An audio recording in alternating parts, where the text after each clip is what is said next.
Hi, I'm Benton Whitley from Stewart Whitley, and I'm here at Playbill to share with you 5 tips on how to have a successful audition.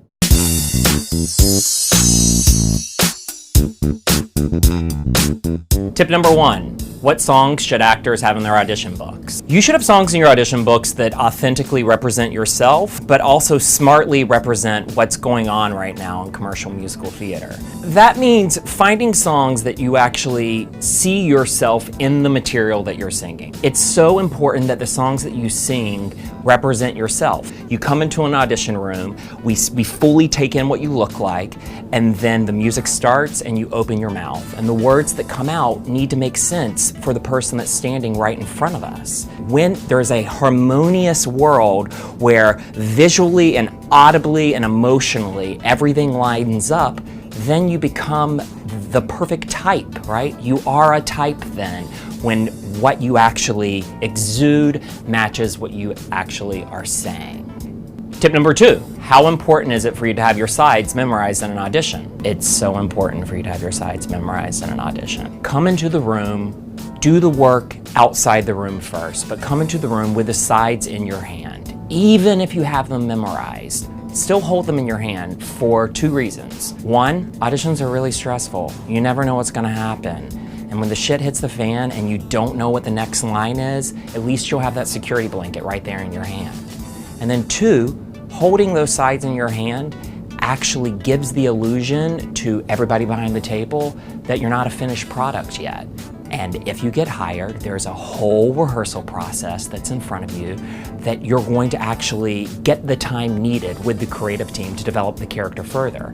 That's what you want them to actually be thinking and saying when they see you in an audition. Tip number 3, how important is it for an actor to have a social media presence? I think you probably know the answer to this, but the answer is it's incredibly important for an actor to have a social media presence. It is such a luxury today that we have these social media platforms that are free and universally accepted across the globe as actual, real, and legitimate ways of sharing information. When we Google you, which we do, the very first thing that typically comes up is actually probably your Instagram account, your Facebook account. If you have a YouTube channel, then that'll probably come up.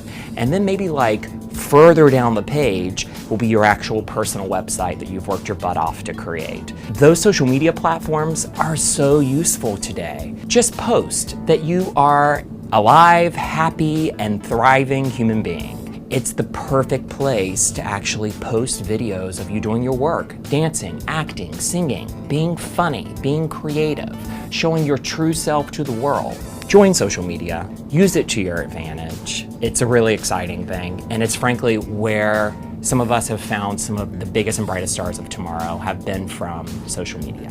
Tip number 4, what advice do I have for actors when they're given music from a show to prepare at that show's audition? Well, my first advice is to explore the world of the show, right? And so often there are cast albums available, and that's awesome. That's probably going to be your best resource if that exists. But if there isn't a cast recording, then I would encourage you to do as much online sleuthing and investigating as you can to just try to understand the world of the show and the style of the show. I'm not asking you to copy what you see online. That's definitely not what I'm saying. But it's those people that actually have the ability to watch the videos, listen to the music, and let the style actually fully digest in them and then actually regurgitate an actual representation that's authentic to themselves. And tip number 5, how important are the first 30 seconds in an audition room? First impressions are huge. Before you walk into an audition room, before you actually open that door and you're still out in the hallway, just take a second to actually control your breathing. Take some big, deep breaths. Try to actually visualize what it is that you love about this business and why you actually showed up today. Tell yourself that you're the shit and you deserve this, and then walk into the room. When you get into the room, one of the first things you should do is try to actually make eye contact with as many humans as possible in the room. It just instantly humanizes the situation. And it also just reminds everyone behind the table that we have a live breathing human standing in front of us, and vice versa. This is an interview of people, not of robots.